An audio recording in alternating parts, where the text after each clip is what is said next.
सर्वेभ्यो देवेभ्यो नमः। सर्वेभ्यो देवेभ्यो नमः। श्रीमणि बाबा देवाय नमः। ओम देयं सदा परिभवग्नमभीष्टदोहम् तीर्थास्पदं शिवविरञ्जनुतं शरण्यं भृत्यार्तिहं प्रणतपाल भवाब्धिपोतं वन्दे महापुरुषते चरणारविन्दम् त्यक्त्वा सुदुस्त्यज सुरेप्सितराजलक्ष्मी धर्मेष्ठयार्यवचसा यद्गादरण्यम् मायामृगं दयते सितमन्वदावत् वन्दे महापुरुषते चरणारविन्दम्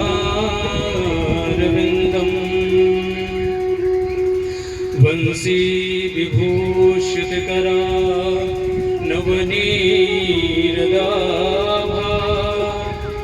पीताम्बरादरुणबिम्बफलाधरोष्ठा पूर्णेन्दुसुन्दरमुखा गर्वेन्द्रनेत्रा कृष्णात् परं किमपि तमहं न जाने। नारायणं नमस्कृत्य नरं चैव नरोत्तमं देवीं सरस्वतीं व्यासं ततो जयमुदीरये। गुरु ब्रह्मा गुरु विष्णु गुरुदेवो महेश्वरा गुरु साक्षात् परब्रह्मा तस्मै श्री गुरुवे नमः। बोलिए भागवत भगवान की जय हो। सबसे पहले मंगलाचरण के बाद अपनी वाणी को पवित्र करने के लिए और मन की एकाग्रता के लिए भगवान नाम संकीर्तन, क्योंकि श्रीमद् भागवत जी में लिखा हुआ है कि कलो नास्त्यैव नास्त्यैव नास्त्यैव गतिरन्यथा। कलयुग केवल नाम आधारा, सुमिर सुमिर नर उतरहि पारा। जब इस विधि से कलयुग में हम चलेंगे तो ही हमारा कल्याण हो सकता है। तो कहते हैं कि कीर्तन क्यों? बोले कीर्तन इसलिए क्योंकि पहले सतयुग में जो था, 4 चीजों से मुक्ति होती थी। सत्य, दान, दया, धर्म और योग समाधि। उन युगों में स्वाभाविक था, ऐसा क्लाइमेट हुआ करता था उस समय कि लोग तपस्या कर लेते थे, लोग सत्य बोल लेते थे, दान भी कर लेते थे। लेकिन कलयुग में बहुत मुश्किल हो गया है। तो उन्होंने कहा कि कलयुग के प्राणियों का तरन तारण कैसे होगा?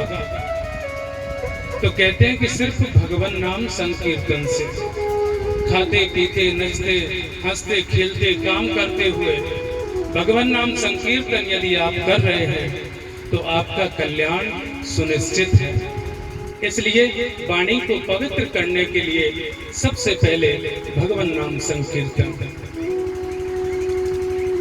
जय जय राधा रमन हरि बोल, जय जय राधा रमन हरि बोल, जय जय राधा रमन हरि बोल,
जय हो। बोली बाल कृष्ण लाल की जय हो। गौ माता की जय हो। राधा रानी सरकार की जय हो। यमुना पटरानी की जय। गिरिराज महाराज की जय। ब्रज 84 अंतर्गत सभी देवी देवताओं की जय। सब संतन की जय। सब भक्तन की जय। ब्राह्मण भगवान की जय। सत्य सनातन धर्म की जय। जय जय श्री राम।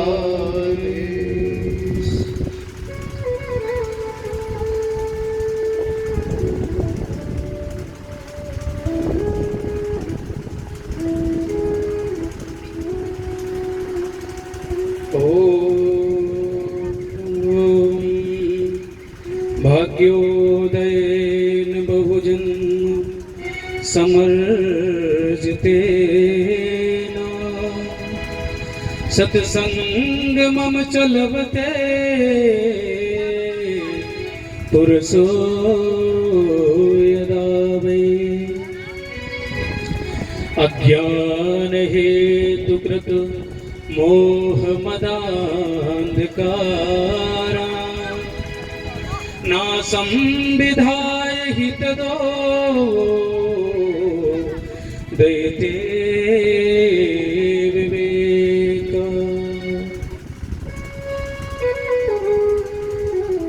श्रीमद् भागवत महापुराण आज प्रथम दिवस माठ तहसील में जरारा गांव के अंतर्गत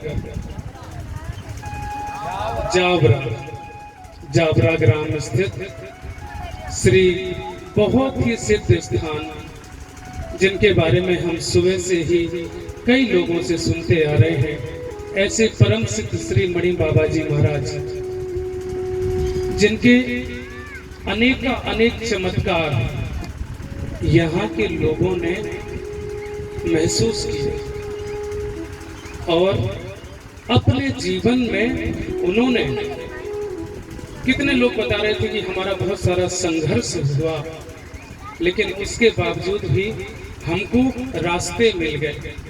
लोगों को सरकारी नौकरियां मिली, जिन लोगों के विवाह नहीं हो रहे थे उनके विवाह हो गए, जिनको कई सारी परेशानियां थी उनकी परेशानियां दूर होती हैं। और आज भी तमाम समस्या आने पर आसपास 24C के जो लोग हैं वो आकर के प्रणाम करके और मन्नत मांगते हैं तो आज भी पूरी होती है। ऐसे परम सौभाग्य का विषय आपका तो है ही है, हमारा भी परम सौभाग्य है और इन लोगों का भी सौभाग्य है जो आज इनके श्री चरणों में आकर के और हम अपनी टूटी फूटी वाणी से जितना हमने अपने गुरुजनों के मुख से सुना है, जो भी हमने अध्ययन किया है, महाजनो ये नगत सपंथा, संत ब्राह्मण बुजुर्ग आचार्य बंधु जो कहते हैं, उनके एक एक वाक्य में एनर्जी होती है, ऊर्जा होती है। तो उस ऊर्जा को हमने जितना भी प्राप्त किया है, अगले 7 दिनों तक हम आप लोगों को श्री मणि बाबा जी महाराज के सानिध्य में और उन्हीं के चरणों में प्रणाम करते हुए हम आप लोगों को श्रीमद् भागवत कथा का, पूरी तो कोई सुना ही नहीं सकता,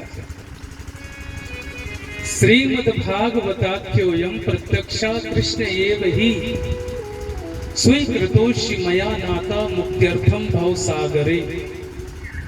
स्वयं परमात्मा श्री ठाकुर जी महाराज ही जब पृथ्वी को छोड़ करके गए तो श्रीमद् भागवत जी में प्रविष्ट हो गए। श्रीमद् भागवताख्योयम प्रत्यक्षा कृष्ण यदि, ये कोई पुस्तक नहीं है, कोई पोथी नहीं है, ये साक्षात पर ब्रह्म है। लेकिन जाकी रही भावना जैसी, प्रभु मूरत देखी तिन तैसी। जिसकी भावना जैसी होती है प्रभु उसको उसी तरीके से दर्शन देते हैं। कुरुक्षेत्र से निकासी है आप लोगों की, हमने ऐसा सुना है। उसी कुरुक्षेत्र में जब युद्ध हुआ तो शकुनी ने भी भगवान श्री कृष्ण का दर्शन किया, दुर्योधन ने भी भगवान श्री कृष्ण का दर्शन किया, और 17 अक्षौहिणी सेना उसने भी प्रभु श्री कृष्ण का दर्शन किया। हनुमान जी ने भी दर्शन किया, है ना, और अर्जुन ने भी दर्शन किया। अर्जुन के परिवार के लोगों ने भी दर्शन किया, लेकिन परम ज्ञान की अनुभूति सिर्फ अर्जुन को ही हुई। श्रीमद् भगवत गीता सुनने को सिर्फ अर्जुन को मिली, किसी को नहीं मिली। तो सोचिए, कहने का भाव हमारा ये है कि श्री मणि बाबा जी के चरणों में विराजमान होकर के अपने जीवन में यदि छोटी से छोटी बात भी एक दिन में हमने उतार ली, आज हमने प्रण ले लिया कि हम आज से किसी का बुरा सोचेंगे नहीं।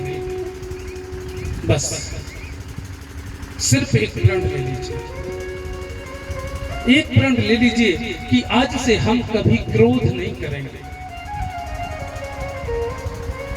एक प्रण ले लीजिए कि हम किसी की बुराई नहीं करेंगे। पड़ोसी के पास कितनी पैसा आ जाए हम उससे जलेंगे नहीं। हम खुद मेहनत करेंगे और उससे बड़ा एम्पायर खड़ा करेंगे, लेकिन उसकी टांग नहीं खींचेंगे।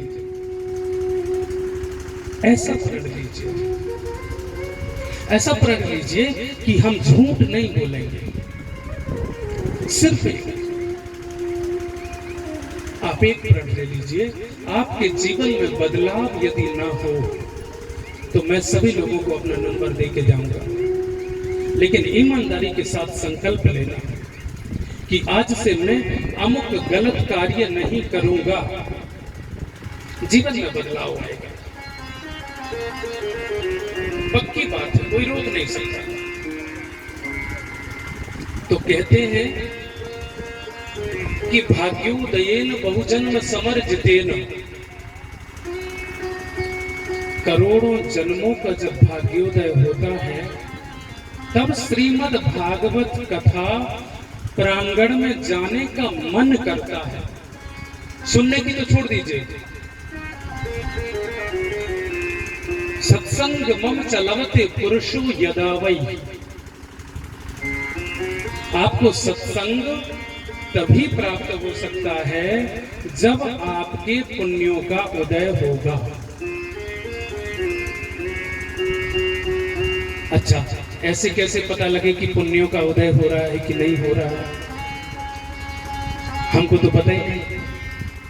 पुण्यों का उदय तभी होता है जब आप एक मंदिर जाकर के मूर्ति में भगवान का दर्शन करते हैं। पुण्यों का उदय तब होता है जब आप पुरुषार्थ करते हैं। पुरुषार्थ का मतलब होता है हेल्प। जब आप किसी व्यक्ति की हेल्प करते हैं, और वो भी कौन सी वाली, ये वाली नहीं कि आज मैंने इसकी हेल्प कर दी तो कल इससे मुझे लेना है, नहीं। ऐसे व्यक्ति की हेल्प करना है जिससे कभी हमको स्वार्थ ना हो। जिस दिन आपके जीवन में अच्छी बातें आने लग जाएं। बेटे का बर्थडे मनाना है तो ऑर्केस्ट्रा को नहीं बुलाना है, तो किसको बुलाना है? संतों को बुलाना है, ब्राह्मण को बुलाना है, पूजा करवाना है।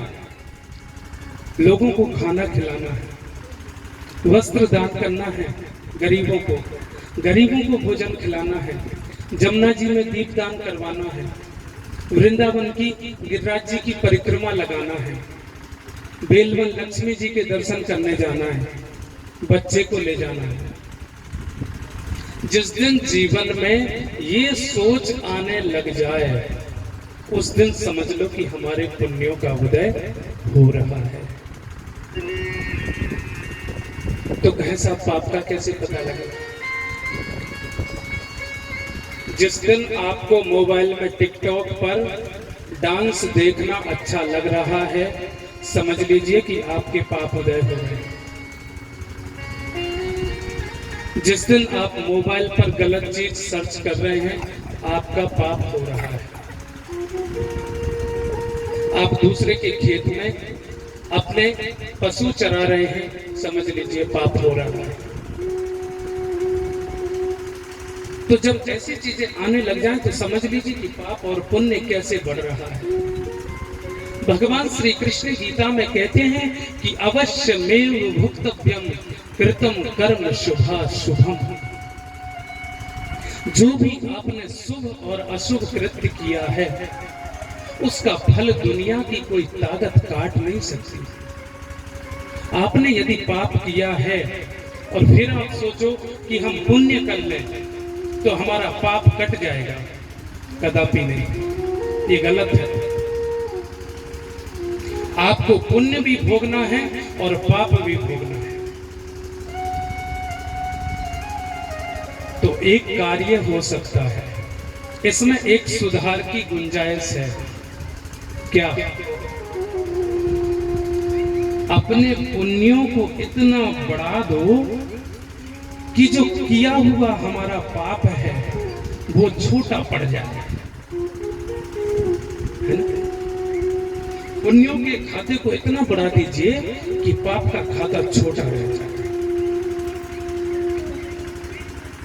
आपने कभी सोचा, आप एक साल बगैर कांटा लगे हुए निकाल देते हैं, बगैर हाथ पांव में लगे हुए, बगैर खून निकले निकाल देते हैं, तो आप कभी भगवान श्री कृष्ण का धन्यवाद नहीं करते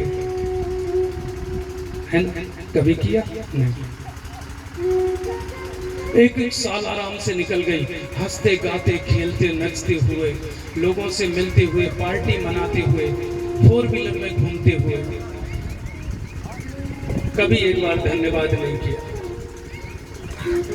और एक भी बार खेत में जाते समय यदि चोट लग गई तो तुमने भगवान का नाम ले, हाय री मैया मर गए,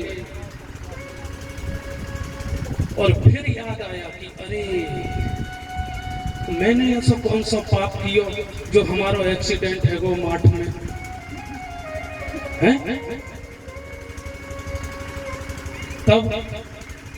तब याद आता है कि अरे भगवान मैंने कौन सा काम बिगाड़ दियो भाई कि मेरा एक्सीडेंट करवा दियो तुमने। तो 1 साल जो आनंद के साथ गुजारा, उसके लिए कभी उसका शुक्रिया नहीं किया। आज जब तुमको लग गई तो दोष उसको देते हो। जीवन में सम रहना सीखिए हमेशा, और कभी भी इस चीज का प्रयत्न कीजिए कि आप कभी उन लोगों की जिंदगी देखिए, ऐसी गर्मी में लोग रोड पर सो रहे हैं। ठाकुर जी ने आपको घर दिया है, आपको पंखा दिया है, आपको बिजली दी, आपको कूलर दिया है, आपको फ्रिज दिया है ठंडा ठंडा पानी पीने के लिए।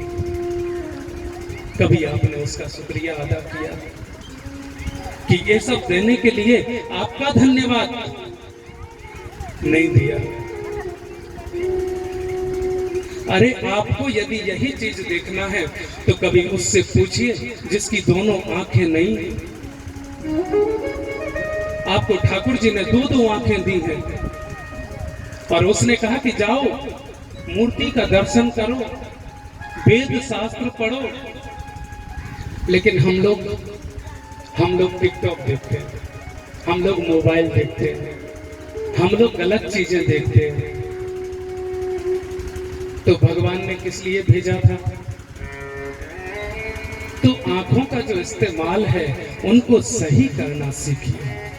यदि प्रभु ने आपके ऊपर ये कृपा की है तो उनको सही जगह इस्तेमाल करो।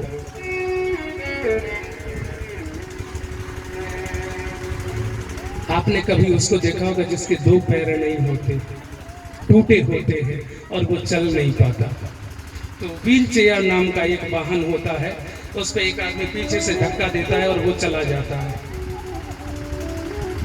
और जो पीछे वाला उसको धकेलता है वो मन ही मन उसको गालियां दे रहा होता है कि कहां से कहां मैं इसके साथ फंस गया जो मुझे ये धक्का लगाना पड़ रहा है। तो आप कभी शुक्रिया अदा नहीं किए उसका कि हमारी दोनों टांगे हैं और सलामत हैं, एक्सीडेंट में नहीं टूटी। और टूट जाती तो क्या कर लेते? कुछ नहीं। कहने का मतलब ये है कि उसका जब भी पहुंचो, जहां भी पहुंचो, और चाहे कहीं ना पहुंचो, सुबह उठ करके सबसे पहले उसका शुक्रिया अदा करो, उसको धन्यवाद करो, थैंक यू बोलो। उसने आपको परिवार दिया है, उसने आपको पहनने के लिए वस्त्र दिए हैं। आपने देखा होगा 24-24 घंटे मजदूर काम करता है और 400-500 रुपए जुटा पाता है और उसका जीवन नहीं चलता। लेकिन हम लोग कभी सोचते ही नहीं। क्यों? क्योंकि हमारे पास तो टाइम नहीं। बैठकर के ताश खेल लेंगे, लेकिन मंदिर जाने के लिए अरे महाराज कहाँ समय है, भागवत कथा चौधरी साहब करवा रहे हैं, चलो। अरे नहीं, हम पे समय ना है, हम तो खेत पे जाएंगे पशु भगावे के लिए।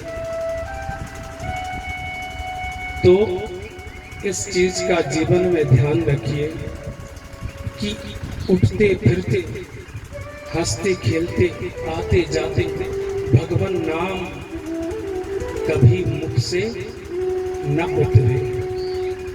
ऐसा प्रयत्न कीजिए। आपका जीवन स्वर्ग ना बन जाए तो कहने मानते हैं। भगवान नाम संकीर्तन में बहुत पावर है। अब आप कहेंगे कैसे? आप जब गालियां देते हैं तो दूसरे को बुरा लगता है कि नहीं? शब्दों का मेल जो है, तो दो शब्दों को मिलाते हैं तो तत्सम शब्द बन जाता है, गाली हो जाता है, और दो ऐसे शब्द मिलाते हैं तो भगवान राम का नाम बन जाता है ना? तो कहने का तात्पर्य यह है कि भगवान नाम संकीर्तन करते रहना चाहिए। हम आपसे ये नहीं कह रहे कि खेत पे किसानी मत करो, खेत पर किसानी करो, अपना काम करो, लेकिन भगवान का नाम फावड़े चला रहे हैं तो भी राम राम राम राम राम राम राम राम राम राम। क्योंकि जन्म जन्म मुनि जतन कराही, अंत राम कहियावत नाही। अंत में भगवान नाम नहीं आता है, और यदि अंत में भगवान नाम आ गया तो कल्याण हो गया। तो करत करत अभ्यास के जड़मती होत सुजान, रस्सी आवत जात ते सिल पर परत निशान। पहले कुआं होते थे, अब तो खैर नल हो गए हैं, समरसेबल हो गए। तो पहले रस्सी से जब पानी निकालते थे तो जो वहां पर सिल पड़ी रहती थी उस पर रस्सी के निशान हो जाते थे। तो पत्थर पर भी रस्सी के निशान आ सकते हैं यदि निरंतर घर्षण हो तो आने वाले 7 दिन का संकल्प एक ही है।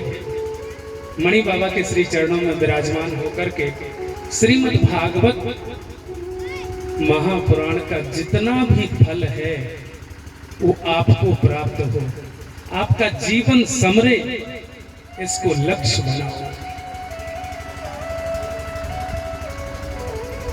तो भाग्योदयेन बहुजन्म समर्जितेन। करोड़ों जन्मों के जब पुण्योदय होंगे तो श्रीमद् भागवत सुनने को मिलेगी। क्योंकि सुतदारा अरु लक्ष्मी पापी के होए, संत समागम हरि कथा तुलसी दुर्लभ दोए। आपका पैसा हो सकता है, नाम हो सकता है, गाड़ी हो सकती है, बंगला हो सकता है, लेकिन पैसे का सही इस्तेमाल तभी हो सकता है जब सत्यनारायण जी की कथा हो, श्रीमद् भागवत महापुराण हो, देवी पुराण हो, तमाम चीजें हो, जरूरतमंद की जरूरतें पूरी हों, न कि ऑर्केस्ट्रा हो जिसमें पैसा किसको जाना है पता है आपको। अब आप कहोगे कि ऐसी बात कर रहे हैं व्यास जी, आपका पैसा किसी ब्राह्मण के संत के घर में जाएगा, गरीब के घर में जाएगा तो उसके घर पे आटा आएगा, दाल चावल आएगा, लेकिन ऑर्केस्ट्रा वालों के यहाँ जाएगा तो आप लोग समझदार हैं, जानते हैं।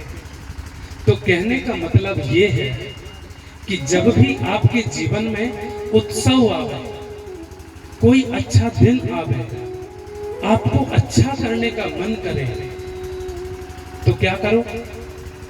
बोले आज हमारा मन है कुछ करने का, तो 500 रुपया निकाले और सीधी सीमेंट की एक बोरी लाए और मणि बाबा के स्थान पर लगा करके और चकाचक प्लास्टर करवा दिया, है कि नहीं? और कहे चलो इतने का मन नहीं है, थोड़े कम का मन है, तो कम में क्या कर सकते हैं? 10 रुपया लेके गए दुकान पे, अगरबत्ती लेके आए और 5 रुपया की जो है चनौरी और फूला लेके आए और मणि बाबा के स्थान पे अगरबत्ती लगा के आरती करी और 5 रुपया के जो लेके आए हैं रेवड़ी बाको जो है भोग लगायो और सब बालकन को बांट दियो। जितने का मन करे, आवश्यक नहीं है कि आप करोड़ों लाखों रुपया दान करो ना। आज मन कर गया हमारा कि ओनली 10 बस कर दीजिए, कोई बात नहीं। क्यों?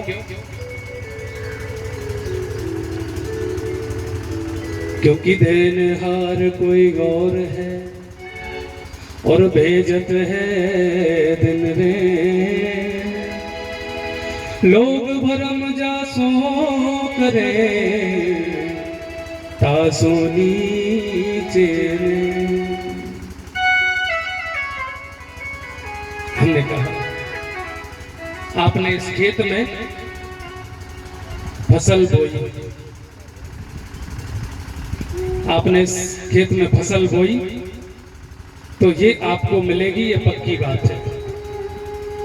और बढ़िया इसका रख रखाव किया, ये भी बढ़िया है। तो हमने पूछा कि भाई ये फसल किसकी है? अरे बोले महाराज आपको नहीं पता, ये खेत तो हमारा है। और बोले इसमें फसल हमने बोई है और पानी हम देते हैं। ठीक है, सब कुछ आप करते हैं। एक दिन गाय आके खाने लगी उस खेत को, तो जैसे ही वो उस खेत का जो अनाज का पेड़ है उसको खा रही थी तो जाकर के डंडा मार दिया उसके सर में और गाय गई मर। अब पूछा कि चौधरी साहब जी कैसे है वो? कह रहे महाराज हमने ना कियो कछु, फसल खा रही थी, ठाकुर जी की इच्छा थी, मैंने जाए माथे में डंडा मार दियो, सोई मर गई। तो खेत तो लगाया तुमने, खेत तुम्हारा, फसल तुम्हारी, पानी दिया तुमने, काटोगे उसे तुम, और गाय को डंडा मारा भगवान ने या भगवान की इच्छा से, तो गाय मरी भगवान की इच्छा से। तो जो अच्छा अच्छा किया उसके लिए तो हमने किया, और जो गलत किया वो भगवान ने किया। और फिर कहते हैं कि साहब ठाकुर जी हम पे कृपा ना कर दो, ना हमारा तो जीवन बेकार है। तो कहने का तात्पर्य ये है कि अपने आप को सुलभ बनाओ, सीधा साधा बनाओ, क्योंकि भोले का भगवान होता है। अगले 7 दिवस तक श्रीमद् भागवत कथा का रसपान आप लोग करेंगे, और आप अपने परिवार वालों को भी लेकर के आइए। और यहाँ पर जितना हो सके उतना अपने जीवन में उतारने का प्रयत्न जरूर कीजिए, क्योंकि करोड़ों भागवत हो रही है और अरबों श्रोता उसको सुन रहे हैं। तमाम टीवी, मोबाइल, यूट्यूब, फेसबुक भरा पड़ा है श्रीमद् भागवत कथाओं से, मोटिवेशनल स्पीच से। पर क्या हमारा जीवन उससे बदल रहा है? तो बदलेगा कैसे? बदलने के लिए हमको अपने जीवन में श्रीमद् भागवत की बात उतारनी पड़ेगी, हमको उसको रूटीन में लाना पड़ेगा। अब बोले महाराज वो तो उतरेगी नहीं, तो अजीब बात तो ये है कि आप वस्त्र सही तरीके से पहनते हो, पैंट को कभी हाथों में तो पहना नहीं, वो भी करते हो, ब्रश भी सही जगह घिसते हो, और खीर मोहन भी सही जगह से सटकाते हो, हैं? तो ये सब तो तुम्हें पता है, लेकिन सिर्फ एक चीज पता नहीं है, वो है भगवान नाम। लोग काम करते करते गाना गाते रहेंगे, फिल्मी गाने गाते रहेंगे, रसिया गाते रहेंगे, परंतु भगवान नाम नहीं गाएंगे। भगवान नाम भी बहुत अच्छा है, एक से एक तर्ज, एक से एक लय, एक से एक धुन है कि नहीं? लेकिन उसमें क्या है? अरे या भाई हम बूढ़े थोड़ी है गए जो भजन करेंगे, तू तो पागल है, अब तो हमारे रसिया को समय है, हम तो जवान हैं। तो ये स्थिति नहीं होनी चाहिए। बुढ़ापे में चला नहीं जाता, बुढ़ापे में खाया नहीं जाता, आंखों से दिखता नहीं है, दांत गिर जाते हैं, हाथ पांव काम करना बंद कर देते हैं, बुढ़ापे में कुछ होने वाला नहीं है। इसलिए जो कुछ है, काल करे सो आज कर, और आज करे सो अब, और पल में प्रलय होएगो, बहुर करेगो कब। हम यदि सजग नहीं हैं तो हम कुछ नहीं कर सकते, और व्यक्ति सजग नहीं है, आप सजग नहीं हैं। सजग जब होंगे जब सुबह उठ करके हम अपनी सांसों पर ध्यान लगाएंगे, मेडिटेशन जिसे कहते हैं। तो ऐसे करके सांस आ रही है, सांस जा रही है, तो जब हम सांसों को महसूस करेंगे तब हम सजग रहेंगे। जब हम सीधे बैठेंगे रीढ़ की हड्डी के बल, तब हम सजग रहेंगे। लेकिन यदि ऐसे बैठे रहेंगे तो कुछ नहीं होगा, क्योंकि रीढ़ की हड्डी में बहुत बड़ी ऊर्जा है, एनर्जी है कलेक्ट करने की, समेटने की। तो वो एनर्जी को लेती है, गेन करती है। जब सीधे बैठते ब्रह्मरंध्र खुलता है और दिमाग सही तरीके से फिट काम करता है। और जब हम सांसों का आना जाना देखते हैं तो हमारी इंद्रियां जो शिथिल पड़ी हुई है वो व्यवस्थित काम करती है। एक नाड़ी होती है एड़ा पिंगला, और वो जब दोनों मिलती हैं तो सुषुम्ना। आप कभी महसूस कीजिएगा ऐसे सांस लेके, तो कभी आपके इससे आ रही होगी, कभी इससे आ रही होगी, दोनों से एक साथ सांस नहीं आ रही होगी। दोनों से एक साथ सांस उसकी आती है जो इसको प्रयोग में लाता है निरंतर, और निरंतर प्रयोग में जो लाता है उसकी आयु बढ़ने लगती है। आपने सुना होगा पूज्य श्री देवराय बाबा जी सरकार 400-500 साल जीवित रहे हुए, तो उन्होंने अष्टांग योग का प्रयोग किया था। समाधि लगाते थे, किसी ने कभी उनको नीचे उतरते हुए नहीं देखा अपनी आसन से। तो इसका फायदा कब मिलेगा? फिर वही घूम फिर के बात आ गई कि करत करत अभ्यास के जड़मति होत सुजान। आप किसी भी चीज का अभ्यास करना चालू कर दीजिए, कुछ दिनों में आपके जीवन में पर्याप्त आने लगेगी और आपको लगने लगेगा कि मुझे ये करना है। और जिस दिन आपको लगने लगा कि मुझे मेडिटेशन करना है, मुझे स्वर का ज्ञान होना चाहिए, मुझे अष्टांग योग करना है, मैं प्रभु को प्राप्त करूंगा, मैं भगवान नाम लूंगा, तो दुनिया में कोई माई का लाल नहीं है जो आपका मुकाबला कर सके। आज भी चीजें हैं, लेकिन करने वालों की कमी है।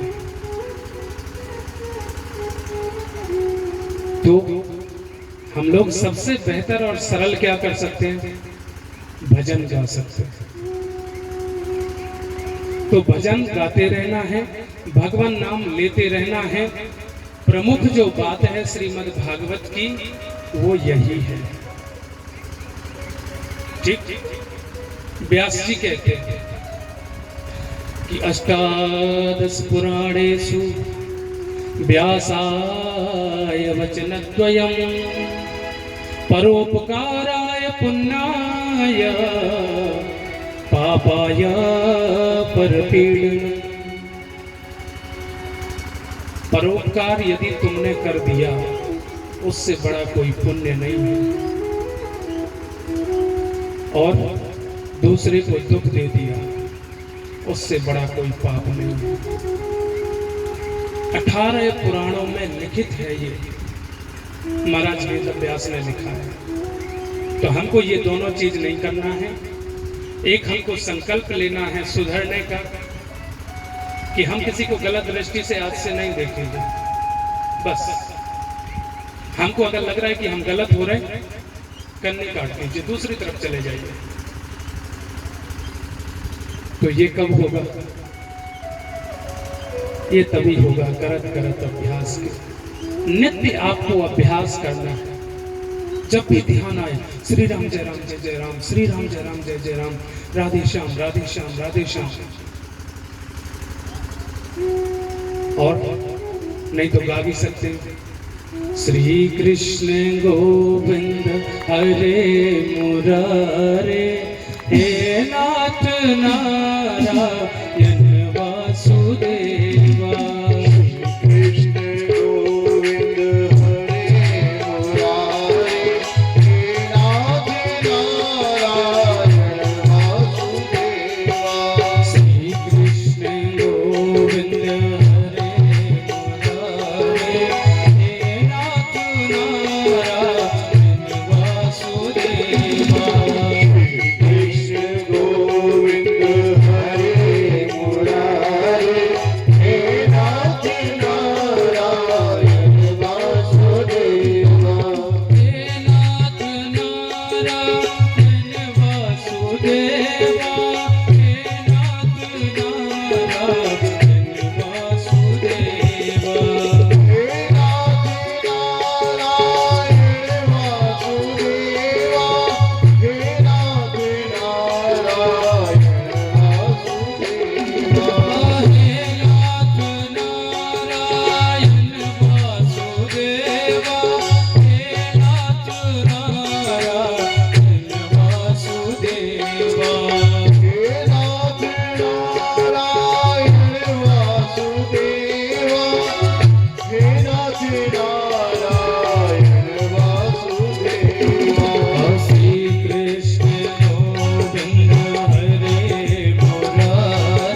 बेटा से पात्र से पुटे सयाना पालो मुकुंदम मनसा स्मरामि मनसा स्मरामि श्री कृष्ण गोविंद हरे मुरारे हे नाथ नारायण वासुदेवा श्री कृष्ण गोविंद हरे मुरारे हे नाथ नारायण वासुदेवा श्री कृष्ण गोविंद हरे मुरारे हे नाथ नारायण वासुदेवा श्री कृष्ण गोविंद हरे मुरारे हे नाथ नारायण वासुदेवा हे नाथ नारायण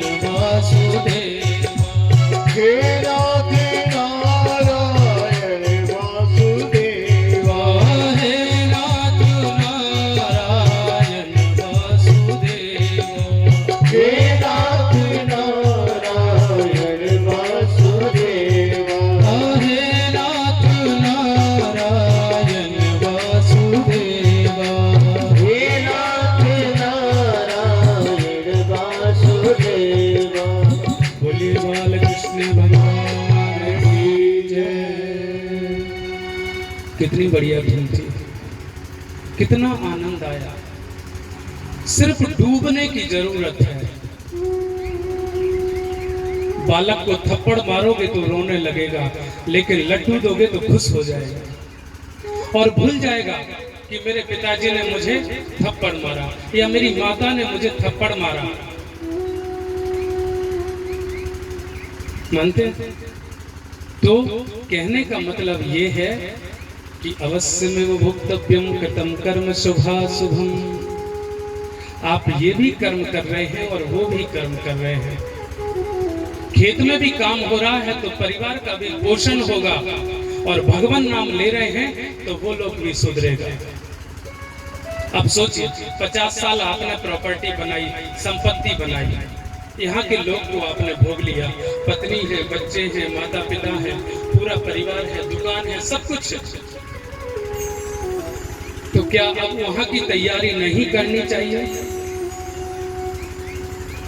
अभी एक बड़ी न्यूज चल रही है कि हमारे जो बच्चे हैं वो दूसरे धर्म में जा रहे हैं, परिवर्तित हो रहे हैं। इसका मुख्य कारण आप लोगों ने कभी सोचा? अभी एक मूवी भी बनी है उस पर और बहुत चर्चा में है वो। तो लोग इस बात को अब सोच रहे हैं कि हमने अपने बच्चों को ये नहीं बताया कि बेटा मणि बाबा तुम्हारे ग्राम देवता है, तुमको यदि कोई समस्या है तो मजार पर नहीं, मणि बाबा के दरबार में जाओ। हमने नहीं बताया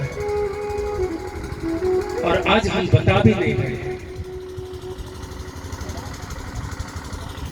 एक मैकाले करके अंग्रेजों का बहुत बड़ा शासक रहा, तो उसने जब भारत की यात्रा की तो ब्रिटेन में जाकर के उसने कहा कि यदि तुम भारत को गुलाम बनाना चाहते हो तो एक काम करो। बोले क्या? बोले गुरुकुल की शिक्षा वहां पर बहुत है, उसको खत्म कर दो। बोले क्यों? बोले गुरुकुल में बच्चे पढ़ने जाते हैं तो उनका चरित्र स्ट्रॉन्ग है, वो किसी की माँ को, बहन को गलत नजर से नहीं देखती, इसलिए उनका पतन होना, उनकी हार होना मुश्किल है। बोले अच्छा? बोले जी। तो बोले क्या करो? बोले उनकी शिक्षा पद्धति को मिटा दो।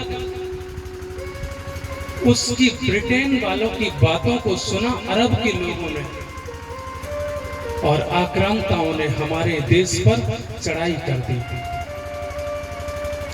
लोगों को तहस नहस कर दिया, लाखों करोड़ों लोगों को अपने धर्म में, हमारे धर्म से छीन लिया गया। हमारे शास्त्रों ने कभी नहीं कहा कि ये ब्राह्मण है, ये क्षत्रिय है, ये वैश्य है, ये शूद्र है, कभी नहीं कहा। तो बोले क्यों? जाति कभी किसी ने नहीं बनाई, इस बात को आप समझ लीजिए। जाति का बंधन कैसे हुआ, उसके लिए मैं आपको बताता हूं। भगवान श्री राम जब त्रेता में आए तो जिस व्यक्ति ने जिस तरीके से उनकी सेवा की, उसका परिवार उसी में चलता चला गया। किसी व्यक्ति विशेष ने इसको निर्धारित नहीं किया कि अमुक व्यक्ति की सेवा ये है, इस बात को आप भूल जाइए। तो हम लोगों को जातियों के नाम पर जो जहर घोल करके और अलग अलग किया जा रहा है, उससे आपको ऊपर उठना है। बच्चों को समझाना है कि बेटा हमारे भगवान श्री कृष्ण हैं, हमारे भगवान श्री राधा रानी है, हमारे भगवान श्री राम हैं। और लोग कहते हैं कि ब्राह्मण जातिवादी रहा। आज मैं इस मंच से कहता हूं कि ब्राह्मण यदि जातिवादी होता तो भगवान राम क्षत्रिय थे, कभी उनकी पूजा नहीं करवाता। भगवान श्री कृष्ण यदुकुल से थे, कभी उनकी पूजा नहीं करवाता। मानते हैं? तो इन सब चीजों को भूल जाइए, इन सब चीजों को छोड़ दीजिए और समझ लीजिए आज के बाद कि हम सब एक हैं, हम सब एक हैं। हमको जातियों में नहीं बंटना, हमको हमारे सनातन धर्म को स्ट्रॉन्ग करना है, आगे बढ़ाना है, अखंड भारत की स्थापना करना है। जब तक आप अपने मन में ये संकल्प नहीं लेंगे, बच्चे दूसरे धर्म में जाते रहेंगे, हमारी बच्चियों को टारगेट किया जाता रहेगा।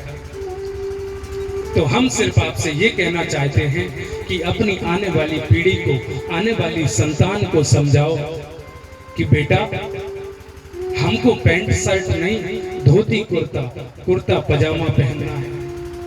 बच्चियों को समझाओ कि बेटा साड़ी हमारा परिधान है, ना कि जींस का पैंट। तो मैकाले ने जब हमारी शिक्षा पद्धति को बर्बाद किया तो हमारे भारत को खंड खंड करके रख दिया। और आज हमारी ये स्थिति है कि हम 100 करोड़ होने के बावजूद भी अपने आप को गर्व से नहीं कह सकते हैं कि ये मंदिर हमारा है और हम इसमें पूजा करेंगे। तो कितनी बड़ी विडंबना है, जरा सोच करके देखिए। हमारे देश में हमारी मातृभाषा हिंदी बोलने में हमको शर्म आती है, संस्कृत बोलने में हमें शर्म आती है, लेकिन जब हम कहते हैं कि how are you, what are you doing, तो अच्छा लगता है लोगों को। क्या है ये? अरे अपने पिता से पिता कहना सीखो, अपनी माता से माता कहना सीखो।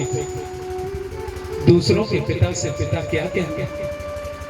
अंग्रेजी का विरोध नहीं है, उर्दू का विरोध नहीं है, लेकिन मातृभाषा हमारी हमको ज्ञात होना चाहिए। हमारे बच्चों को हिंदी लिखना नहीं आता, हिंदी पढ़ना नहीं आता, हिंदी बोलना नहीं आता, और अंग्रेजी फर्राटेदार। अंग्रेजी पढ़िए लेकिन मातृभाषा को बोलिए। आप लोग ब्रजवासी हैं, भगवान श्री कृष्ण के संग क्रीड़ा करने वाले लोग हैं आप लोग। कितना बड़ा सौभाग्य मिला कि ब्रज 84 कोस के अंतर्गत आपका जन्म हुआ। कभी आपने सोचा? नहीं। आप इस बात को सोचिए, आपके पूर्वज भगवान के साथ खेले हैं, ईश्वर के साथ उन्होंने प्रसाद पाया, खाना खाया। इन्हीं सब खेतों में, इन्हीं भूमि पर वो उन्होंने विचरण किया, गाय चराई है आप लोगों के मध्य रहकर के। और यदि श्रीमद् भागवत कथा से, भगवान नाम से संकीर्तन से, नाम से, लीला से, रूप से अगर दूरी हो गई तो हमसे बड़ा दुर्भागी व्यक्ति कौन होगा? बताइए, बोलिए। यमुना जल पान करने का आप लोगों को सौभाग्य मिला है। आज आप यहाँ से 10 कदम चलिए और वृंदावन की परिक्रमा दीजिए, बिहारी जी के दर्शन कीजिए। ये सौभाग्य आप लोगों को प्राप्त है। लोग जन्म लेते हैं और मर जाते हैं प्रोग्राम बनाते बनाते कि हमें बिहारी जी के दर्शन करना है, मंगला आरती करनी है, चरण दर्शन करना है। नहीं हो पाता। आपको ये सौभाग्य मिला है, इसका फायदा लीजिए। जीवन में अपनी उन सब चीजों को मत भूलिए जो हमारी बुनियादी चीजें। बताइए, पहले लोग खाते घर में थे और जाते बाहर थे। अब जाने लगे अंदर और खाने लगे बाहर।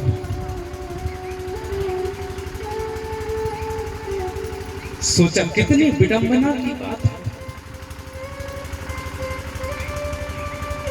हमारे देश की माताओं को ऐसे ऐसे व्यंजन और पकवान बनाने आते हैं कि आप सोच नहीं सकते, लेकिन हम उनके हाथ का बना नहीं खाते। क्यों? बोले रोज रोज कहा दाल रोटी खाने गए, आज तो रेस्टोरेंट जाएंगे। आपने कभी सोचा कि रेस्टोरेंट में कौन आपको बना के दे रहा है? उसने बीड़ी पी करके हाथ धोया कि नहीं? बाथरूम जाकर के हाथ धोया कि नहीं? उसको पसीना आ रहा था, उन्हीं हाथों से उसने पोंछ लिया और उसी से जो है उसको आलू को बना करके और आपको सब्जी बना के दे दिया। कितने गंदे तरीके से वो लोग बनाते हैं और आप लोग पैसा दे करके उनके यहाँ खाने जाते हैं। धिक्कार है हम लोगों को। तो कहने का मतलब ये है, भागवत का मतलब ही ये है कि गलत रास्ते पर गए हुए लोगों को सही रास्ते पर ले आना ही श्रीमद् भागवत कथा का लक्ष्य है। हम आपसे ये कहना चाहते हैं कि आपने आज आइसक्रीम खाई, कभी आपने ये सोचा कि वो कैसे बना के लाया? सोचिए, उस सामग्री को वो पैरों से भी मसल सकता है, लेकिन आप कहेंगे अरे नहीं महाराज कैसी बात कर दी, फूड इंस्पेक्टर तो 24 घंटा बाकी जानकारी ले गए तो हमारे स्वास्थ्य को खतरा ना आ सके। लेकिन ऐसा नहीं है। आपने देखा होगा होली और दीपावली आती है तो लाखों टन मावा पकड़ा जाता है जो केमिकल से बना हुआ होता है। तो हम आपसे ये कहना चाहते हैं कि मिठाई खाना है तो घर पे बना के खाओ, कचौड़ी पकौड़ी खाना है तो घर पे बना के खाओ, उससे शुद्ध नहीं मिलेगा आपको। बोलिए, आप इन सब चीजों पर कभी चिंतन कीजिए, मनन कीजिए और ये सोचिए कि बाहर से जो हम आटा लेके आते हैं 2-2 महीने तक उसमें कीड़े नहीं पड़ते। आखिर ऐसा कौन सा केमिकल उसमें डाला जाता है भाई? आटे में तो ऐसी गर्मी में 5 दिन में वो कीड़ा पड़ जाए, पर उस पैकबंद आटे में कीड़े नहीं होते, चाहे आप 10 साल रखे रहिए उसको। तो ये आपके स्वास्थ्य से खिलवाड़ हो रहा है, इसलिए बचने का प्रयास कीजिए। शुद्ध उगाइए, शुद्ध खाइए, आपका स्वास्थ्य अच्छा रहेगा। आपके बच्चे मेहनत करेंगे, आगे बढ़ेंगे, स्वास्थ्य में लाभ होगा। तो अगले 7 दिवस तक हम आपको सही मार्ग पर चलने का निर्णय करते रहेंगे, आपको निरंतर बताते रहेंगे कि ये सही है, ये गलत है। सौभाग्य से श्री मणि बाबा के चरणों में हमारा परम सौभाग्य है कि आप जैसे श्रोता मैं देख रहा हूं यहाँ पे कोई भी इधर उधर दृष्टि नहीं है। और आपको पता है 1 लाख की भीड़ हो जाए मायने नहीं रखता है, लेकिन यदि एक व्यक्ति भी पंडाल में रहे और वो सुनने वाला हो, जीवन में उतारने वाला हो, तो मायने रखता है। लाखों की भीड़ आएगी, खाएगी, नाच गा कर के चली जाएगी, भागवत का कोई महत्व नहीं। लेकिन यदि 2 लोगों ने अपने जीवन में श्रीमद् भागवत जी की एक भी बात को उतार लिया तो यहाँ की भागवत सफल हो गई, वक्ता सफल हो गया, श्रोता सफल हो गए, संगीतकार सफल हो गए, और ये जो गांव हैं आसपास ये सब सफल हो गए। क्यों? क्योंकि आपने पैसा खर्च किया, आप अपना समय दे रहे हो, तो किस लिए दे रहे हो? नाचने गाने के लिए नहीं, जीवन संवारने के लिए दो। आपकी कड़ी मेहनत का पैसा है जो आप दक्षिणा में देंगे, जो आप भंडारे में देंगे, जो आप बाबा के चरणों में लगाएंगे, तो वो जो खून पसीने की कमाई है उसको अच्छी जगह लगाओ। अच्छी जगह लगाओगे उसका फल आपको प्राप्त होगा। आज मैं भी लेट हूं और आप लोग भी लेट हैं, लेकिन कहते हैं ना कि मणि बाबा की इच्छा के बिना पत्ता नहीं हिल सकता। उनकी इच्छा थी कि 4 बजे शुरू होगी, तो 4 बजे शुरू हुई। तमाम व्यवधानों को काटते हुए कई लोग जख्मी हुए, घायल हुए, और एक्सीडेंट होने के बावजूद भी पैरों में दर्द ना होना, ये मणि बाबा की कृपा है। बोलिए मणि बाबा महाराज की जय। मैं अपने घुटने को बहुत तरीके से मोड़ के बैठा हूं और मुझे एक भी दर्द नहीं हो रहा है, ये मणि बाबा की कृपा है। घाव हमारा चौधरी साहब ने देखा है, और हम और भी आपको बिठा सकते हैं, लेकिन आज नहीं हम बिठाएंगे। कल से आपको पूरा कितने बजे से चौधरी साहब?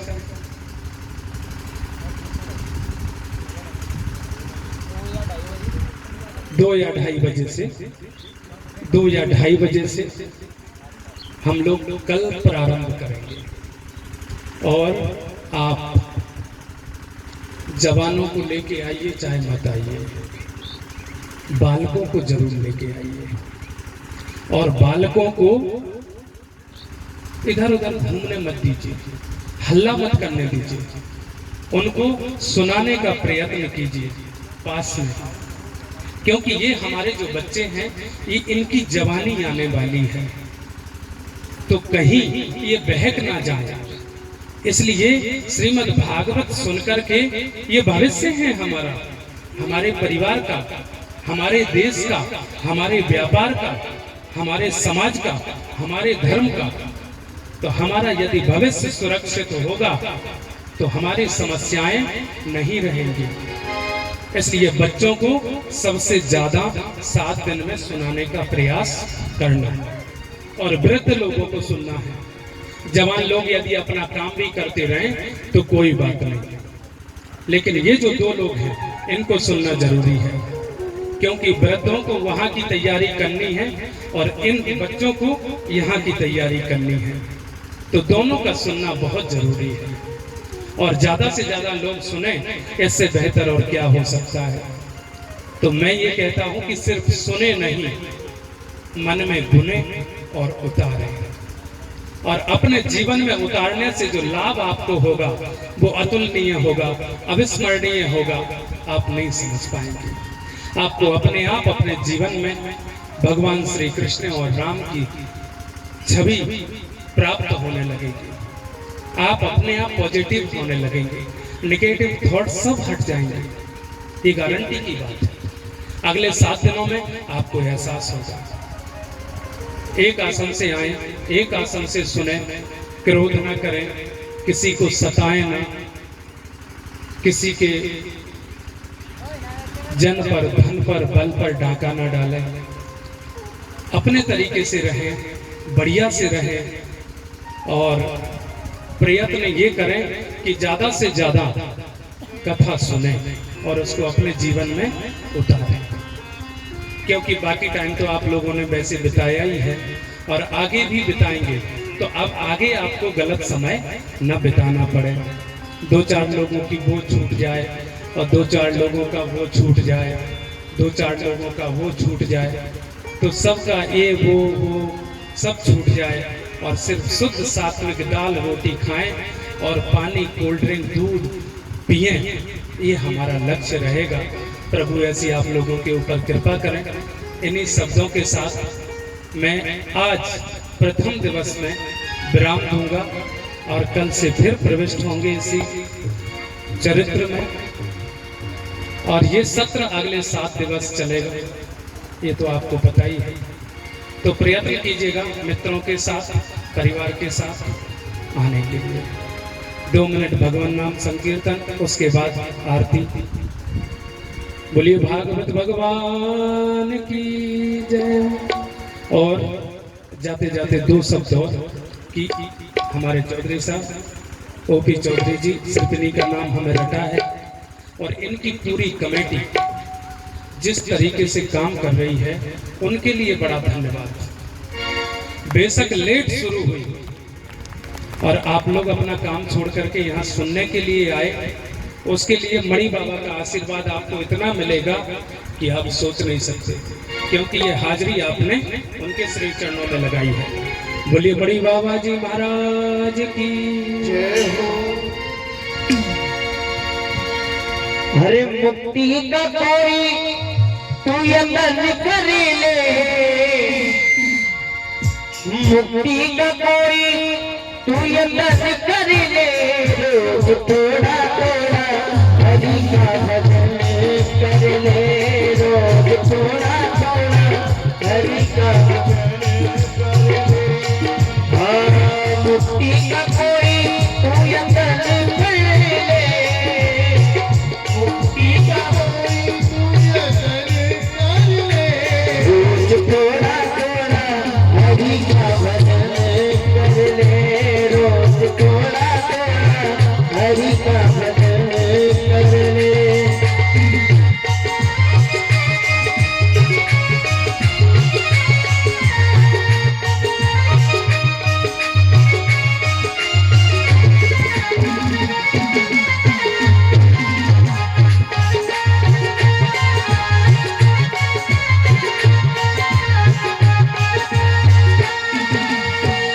भक्ति करेगा तो बड़ा ही सुख पाएगा, भक्ति करेगा तो बड़ा ही सुख पाएगा, भक्ति से आत्मा का मैल छूट जाएगा, भक्ति से आत्मा का मैल छूट जाएगा, आत्मा के साथ साथ मन कर ले, आत्मा के साथ साथ मन कर ले, रोज थोड़ा थोड़ा हरि का भजन कर ले, रोज थोड़ा थोड़ा हरि का भजन कर ले।